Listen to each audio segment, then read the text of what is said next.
여러분 안녕하십니까?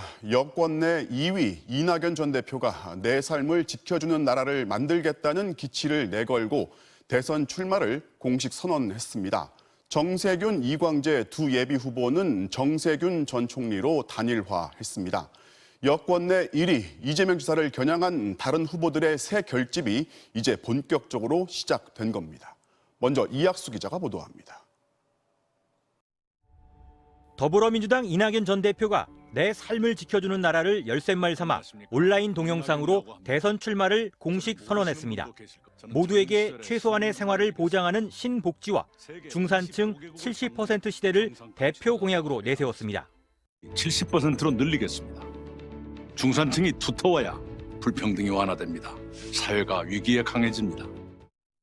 정세균 전 총리와 이광재 의원은 단일화 방침 발표 일주일 만에 정 전 총리를 단일 후보로 확정했습니다. 정 전 총리는 노무현 정신과 문재인 정부 계승을 내세우는 동시에 안정감 있는 리더십을 강조했습니다. 안정적인 대선 승리로 정권 재창출 반드시 이루겠습니다. 여권 내 첫 단일화가 성사된 가운데 이제 관심은 선두인 이재명 후보에 맞서는 추가 연대가 나올지 여부입니다. 정세균 전 총리와 이낙연 전 대표는 지난 토요일 오찬 회동에 이어 오늘은 이 전 대표의 출마 선언 동영상도 함께 관람하며 협력 가능성을 시사했습니다. 걸어온 길이 비슷하고 더구나 문재인 정부의 첫 번째와 두 번째 총리로 민주정부를 계승하고 발전시켜야 할 특별한 책임이 있지요. 다만 현재로선 단일화에 거리를 두는 후보들이 적지 않아 선두인 이재명 후보에 맞서는 단일화 연대가 얼마나 확장될지는 미지수입니다. 실제로 추미애 전 법무장관은 이 지사의 기본소득 공약을 옹호한 데다 박용진 의원도 경선 완주 방침이 확고합니다. 이런 가운데 이재명 지사는 참여정부 시절 역대 첫 여성 법무장관을 지낸 강금실 변호사를 후원회장으로 영입해 친노 끌어안기에 나서는 등 후보 간 전략 싸움이 치열해지고 있습니다. MBC 뉴스 이학수입니다. 윤석열 전 총장이 장모가 법정 구속된 걸 두고 판결이 최종 확정되면 입장을 밝히겠다면서 다시 비켜나갔습니다. 그러면서 문재인 정부의 탈원전 정책을 비판했는데 처가발 악재를 돌파하기 위해 반문재인 행보를 택한 것으로 보입니다. 김정인 기자가 보도합니다. 윤석열 전 총장은 1심에서 징역 3년형을 받은 장모 최 씨에 대한 입장 표명을 지금은 할 뜻이 없다고 밝혔습니다. 장모가 혐의를 부인하고 있다는 점을 그 이유로 들었습니다. 재판이 진행되고 있고요. 당사자는 강력히 혐의를 부인하고 있는 것으로 제가 알고 있습니다. 판결이 최종적으로 확정이 되면 거기에 따라서 제가 입장을 또 말씀을 드릴 수 있을 것 같습니다. 최종 판결까지는 장모 문제와는 최대한 거리를 두겠다는 뜻을 분명히 한 겁니다. 그러면서 정부 정책에 대한 비판 행보를 본격화했습니다. 오늘은 정부의 탈원전 정책을 비판해온 서울대 원자핵공학과 주한규 교수를 만나 검찰총장 시절 월성 원전 수사를 거론하며 자신이 압력을 받았다고 주장했습니다. 또 정치에 참여하게 된 것도 탈원전 정책 때문이라고 목소리를 높였습니다. 제가 오늘 여기에까지 이런 정치에 참여하게 되는 이런 계기가 된 것 역시 결국은 그 월성원전 사건하고 무관하지 않고 결국은 이 정부의 이 탈원전과 무관하지 않다고 저는. 여기에 이재명 지사의 미 점령군 발언을 공격한 건 노골적인 색깔론에 불과하다는 지적에도 윤 전 총장은 잘못된 역사 세계관이 현실 문제를 다루는데 영향을 미쳐 비상식적 정책이 나온다고 비난했습니다. 김재원 국민의힘 최고위원도 이 지사는 지리산에 들어가 빨치산을 하든지 북으로 망명하든지 하라며 거친 표현까지 동원하며 비난전에 가세했습니다. MBC 뉴스 김정인입니다. 지난 주말 전국 곳곳에 피해를 냈던 장마 전선이 다시 강하게 발달하고 있습니다. 남부지방은 내일까지 최고 300mm의 폭우가 쏟아질 것으로 보이는데요. 특히 밤부터 새벽 사이에 강한 비가 내릴 것으로 예상되고 있어서 피해 없도록 주의하셔야겠습니다. 장유진 기자가 취재했습니다.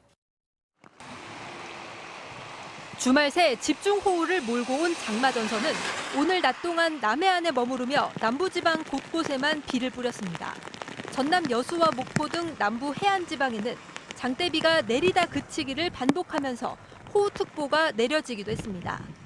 오후 들어 힘이 조금 빠진 장마전선은 밤이 되면서 다시 폭발적으로 발달하고 있습니다. 내일까지 남부지방에는 최고 300mm 이상의 물폭탄이 쏟아지겠고 충청권과 경북 북부에도 30에서 많게는 100mm의 비가 내리겠습니다. 특히 밤부터 새벽 사이 비가 집중되는 야행성 폭우 형태가 되겠고 소규모 지역을 덮치는 물폭탄의 우려도 있다고 기상청은 설명했습니다. 대기 하층의 바람이 강해지는 야간에 강수가 집중되면서 피해가 발생할 우려가 있겠습니다. 일부 지역에서는 시간당 80mm 이상의 매우 강한 비가 오는 곳도 있겠습니다. 유독 강하게 쏟아지는 이번 장마는 중국과 홍콩, 일본 등 이웃 국가에 이미 큰 피해를 내고 있습니다. 중국 장시성에서는 지난주 초 내린 장맛비로 주택이 붕괴하거나 농경지가 침수되면서 약 108만 명의 주민이 피해를 봤습니다. 또 홍콩에서도 시간당 70mm가 넘는 폭우로 증시가 휴장되는가 하면 일본 시즈오카 현에서는 100년 만에 기록적인 폭우로 산사태 피해가 났습니다. 기상청은 수요일인 모레까지는 장마전선이 주로 남부지방에 머물다가 모레 밤부터는 서울 등 수도권에도 다시 비를 뿌릴 것으로 예보했습니다. MBC 뉴스 장유진입니다. 코로나19 소식입니다. 1차 접종률 29.9%에서 숨을 고르던 백신 접종이 오늘부터 다시 속도를 냈습니다. 상반기 접종 대상이었지만 미루었던 고령층 또 1차 때 아스트라제네카를 접종한 이들한테 2차는 파이자 백신으로 교차 접종을 시작한 겁니다. 박진주 기자입니다. 서울 강서구의 한 병원, 화이자 백신 접종 대상자들이 길게 줄을 섰습니다. 1차에 아스트라제네카 백신을 맞았지만 수급 문제로 2차인 화이자 백신을 맞게 된 사회 필수 인력과 돌봄 종사자 등 모두 161만여 명에 대한 교차 접종이 시작된 겁니다. 특히 50세 미만의 경우 아스트라제네카 백신의 접종 연령이 50세 이상으로 상향 조정되면서 교차 접종 대상이 됐습니다. 교차 접종을 한 케이스가 별로 없어가지고 그게 많이 걱정되는데요. 예방 효과도 있고 대면하는 입장이니까 조금 더 안심이 되지 않을까. 교차 접종은 중증 이상 반응은 적고 같은 백신을 2번 맞는 것보다 중화 항체 반응은 더 강해지는 걸로 알려져 있습니다. 예방 효과를 가지려면 조금 더 높은 수준의 항체가를 갖는 것이 유리합니다. 변이에 대응하는 측면에 있어서도 더 나은 결과를 기대할 수 있지 않을까 하는 생각. 상반기 접종이 미뤄진 60세에서 74세까지 그리고 30세 미만 사회 필수 인력 등 30만 7천여 명에 대한 화이자 1차 접종도 오늘부터 전국 예방접종센터에서 시작됐습니다. 오는 26일부터 50대 후반에 대한 모더나 백신 접종이 시작되고 8월 중하순부터는 20대에서 40대 접종이 본격화될 예정입니다. 방역당국은 20대에서 40대는 화이자나 모더나 백신을 접종할 확률이 높고 허가 상황에 따라 노바백스 백신을 맞게 될 수도 있다고 밝혔습니다. MBC 뉴스 박진주입니다.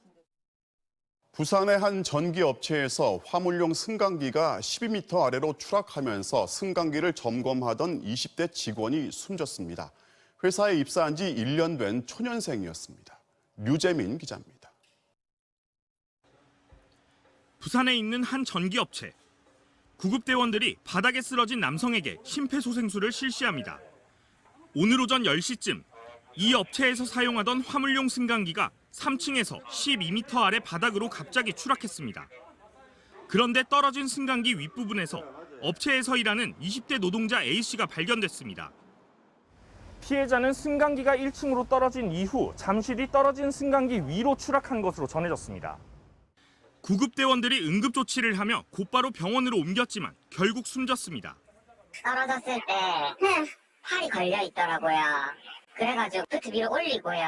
그 전에 119 불러가지고 119가 데리고 가고요.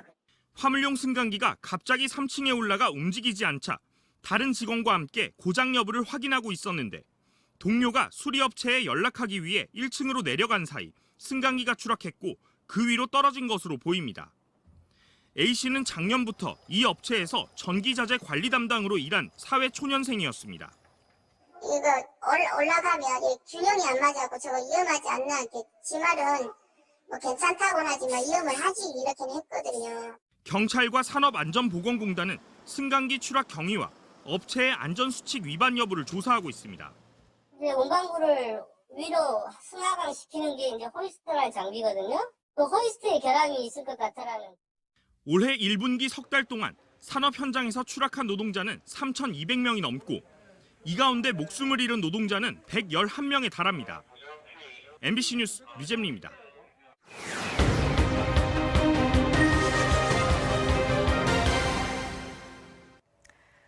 대낮 길거리에 정차해 있던 볼보 승용차가 갑자기 출발을 해서 시속 120km에 달하는 속도로 500m를 돌진했습니다.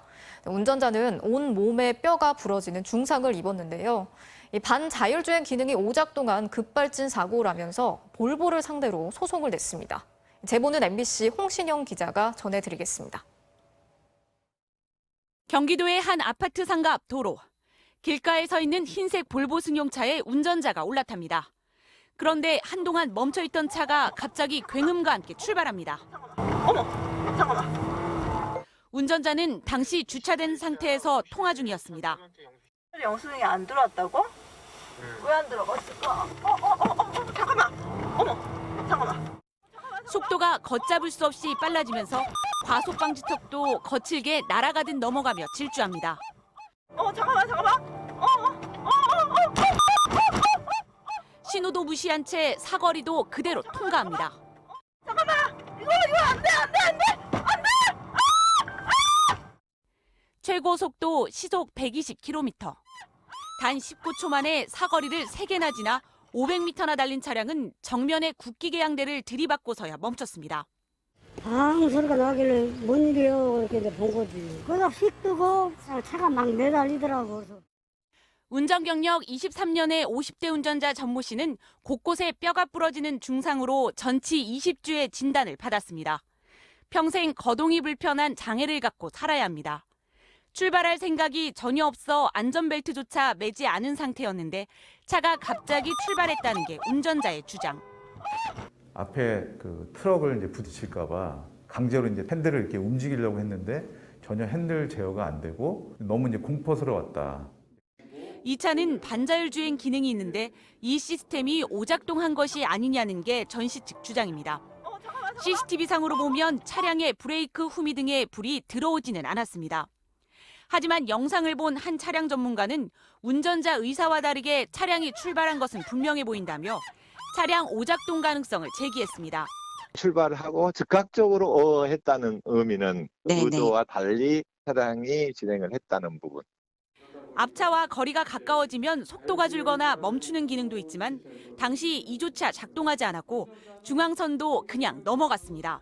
중앙선을 침범하지 않도록 설계되어 있는 거거든요. 자동 브레이크가 작동을 해서 서야 된다고요. 충돌이 될 상황이기 때문에 이게 추돌 경보 장치가 울려야 되는 거예요. 근데 그것도 안 울리고 볼보 측은 해당 모델은 운전자가 주차 기어에서 주행 기어로 변속하지 않으면 주행이 불가능한 차량이라며 급발진 가능성을 부인했습니다. 또 해당 차량에 장착된 운전자 지원 시스템은 특정한 조건에서 작동하는 보조 기능인 만큼 모든 책임은 운전자에게 있다면서 정확한 원인을 규명해야 한다고 주장했습니다. 하지만 운전자 측은 차량 시스템의 결함이 명백하다며 볼보를 상대로 2억여 원의 손해배상 소송을 냈습니다. 이른바 첨단 운전자 지원 시스템 기능이 장착된 반자율 주행차의 급발진 소송은 국내에서 이번이 처음입니다. MBC 뉴스 홍신영입니다.